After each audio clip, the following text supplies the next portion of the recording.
you can't help a person who doesn't want to be helped. Like, you can't force them to take actions that they don't want to take.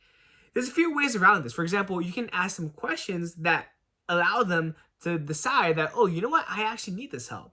But a lot of the times, even if you do that, right, the people who don't want help will not receive the help, or they won't accept it. And the reason why this is important is because it's very important where you put your time and where you invest your time and who you invest your time into. For example, I would much rather invest my time in someone who actually wants the help, who appreciates the help, and will actually bring it forward and use it. As opposed to someone who I need to do my best, like time after time and time after again, to convince themselves that they actually need the help and then get them to actually change and, make use of the help. I would much rather want the other person, right? The person that is willing and excited to change. And so with the limited amount of time you have on this earth and in your day, it's important to identify those who are, worthy of that time. Because we only have so much precious time and energy, right? So it's just some food for thought. And I was thinking about this because I just got off a call with this boy, and his parents are very well off.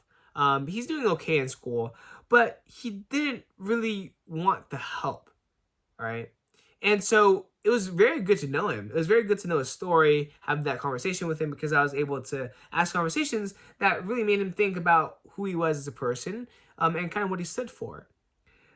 But ultimately, he didn't want the help, right? And so knowing that, it's much better. It's a much better use of my time to invest my time in helping people who actually want to be helped. Because then they would actually change for the better, and that all sorts of benefits, not only for them, but if they were to change, then they would also want to help other people that change, or, see that same change in them, or the people around them would be like, oh my gosh, you changed. I would be just like you, right? And so it's a net positive for all. So be careful with who you invest your time into. And I would highly recommend that instead of investing your time into someone who doesn't want the help, to invest it in someone who's eager to accept your help and to act upon it and to change for the better. Because then you make a better impact, and you don't waste your time. So with that being said, this is the PLOG V 1.140, I believe. Remember to be better daily. I will be better tomorrow by getting a lot of work done. I'm very stoked for that. So I will see you tomorrow. Peace out.